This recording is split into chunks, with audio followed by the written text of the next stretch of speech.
Louange à Allah. Allah qui apaise le cœur de qui l'évoque et qui répond à qui l'invoque. Et prière et salutations d'Allah sur le modèle de la droiture, de la piété, Mohammed, sa famille et ceux qui l'imitent, et ceux jusqu'au jour dernier. Craignez Allah et sachez que le bonheur n'est acquis dans cette vie et dans l'autre que par celui qui rénove l'état de son cœur et l'apaise et en chasse les angoisses et les inquiétudes. Soyez constants dans l'obéissance à Allah et à son messager, ainsi atteindrez-vous cet objectif. Évoquez Allah fréquemment et abondamment. N'est-ce pas au rappel d'Allah que les cœurs se tranquillisent? Et sachez aussi que d'accourir vers Allah avec espoir de sa miséricorde et de s'empresser de le satisfaire par crainte de son châtiment et de revenir vers lui repentant en tout temps et en toutes circonstances, c'est certes le meilleur moyen d'apaiser son âme et de se sentir enfin à l'aise, alors que de se détourner d'Allah et de s'adonner à l'assouvissement des désirs charnels et de répondre aux invitations de la passion, c'est un feu qui consume les cœurs et c'est une perdition et une humiliation. Sachez aussi que la recherche du savoir profitable, motivée par une intention sincère, est au nombre des adorations des plus considérables, car la lumière du savoir dissipe les ténèbres de l'ignorance et elle permet de se préserver des sentiers de l'égarement et des épuisements. Également, d'être au service des autres, de se hâter de leur profiter par la parole et par le geste et par la dépense des biens. Cette attitude visant à profiter aux autres fait de son auteur le premier bénéficiaire et Allah le lui rend bien, ici-bas et également dans l'autre vie. Et Allah est certes au service de celui qui sert son frère. Et celui qui efface la peine du croyant ici-bas, Allah écarte de lui une des peines du jour de la résurrection. Et celui qui facilite à son frère, Allah lui facilite ses affaires mondaines et de l'au-delà. Et celui qui cache les erreurs et les défauts de son frère, Allah dissimule les siens. Et celui qui se montre humble devant Allah, Allah l'élève. Et celui qui s'enorgueillit et méprise les autres, Allah le rabaisse et l'humilie. Et celui qui pardonne, Allah se montre indulgent envers lui. Et celui qui espionne et dénombre les péchés de ses frères, Allah dénombre les siens et les dévoile au grand jour.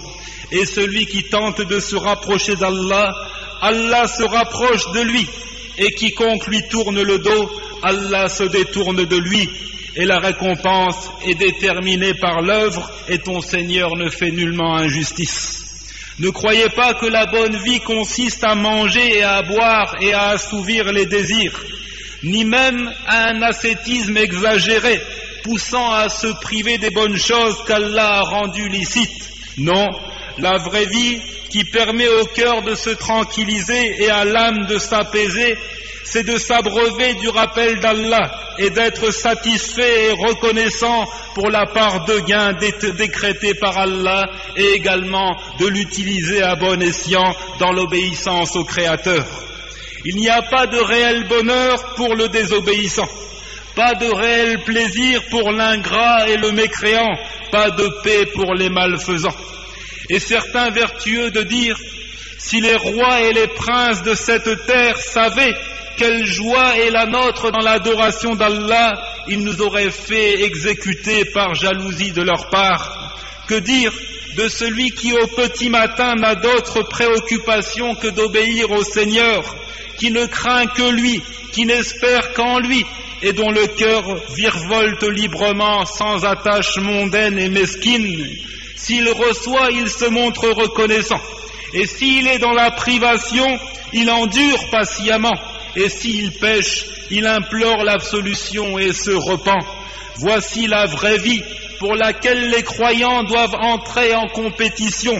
Par Allah, pas de paix pour celui dont le cœur est ballotté par la passion, et pas de sécurité pour celui qui lève la barrière de protection de la piété et s'expose à tous les dangers.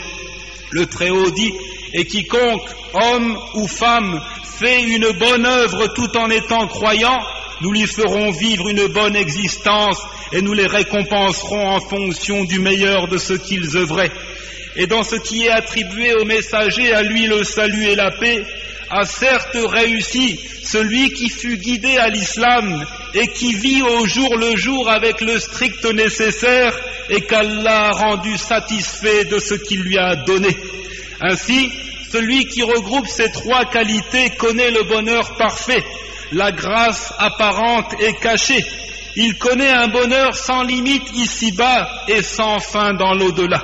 Quant à l'islam, il permet d'échapper à la voie des damnés, combustible de l'enfer, et certes, Allah n'accepte pas une autre religion que la pleine soumission à lui, en lui vouant un culte pur, en lui donnant son droit exclusif à l'adoration et respectant également le droit des créatures. Et l'âme de cette religion se résume en la pureté du culte et la suivi stricte du messager d'Allah. Et dans le récit, le véritable musulman, c'est celui dont les musulmans ne craignent ni la langue ni la main. Et le véritable croyant, c'est celui par qui le sang et les biens des gens sont placés en sécurité. Et certes, l'un d'entre vous ne sera véritablement croyant que s'il aime pour son frère ce qu'il aime pour lui-même. Et de se contenter du peu que l'on reçoit permet de préserver l'honneur en évitant de quémander et de s'humilier devant les autres. Et dans le récit, celui qui a l'au-delà pour préoccupation, Allah place sa richesse dans son cœur et le bas monde vient à lui contraint et forcé. Et celui qui n'a que le bas monde pour ambition, Allah inscrit la pauvreté entre ses deux yeux et il n'acquiert du bas monde que ce qui lui était prescrit.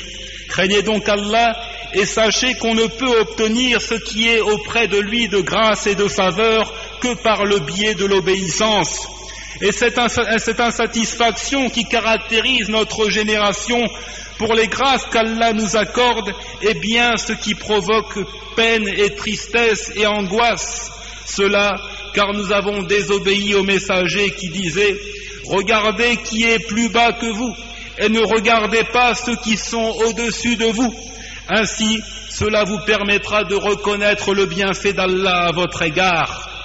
Car quelle que soit ta souffrance et quelle que soit la vétusté de ta situation, il y a certainement des milliers d'humains plus défavorisés et plus éprouvés encore que toi.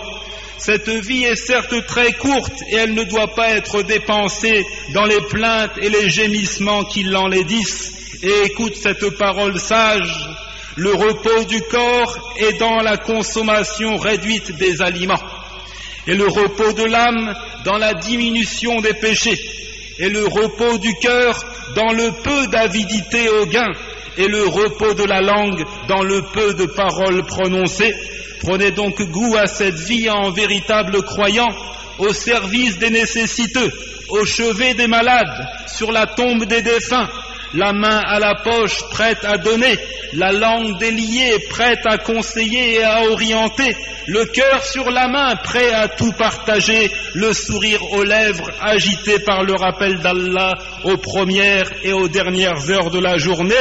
Et Allah dit, ni vos biens, ni vos enfants ne vous rapprocheront à proximité de nous, sauf celui qui croit et œuvre dans le bien. Ceux-là auront une double récompense pour ce qu'ils œuvraient, tandis qu'ils seront en sécurité aux étages supérieurs du paradis.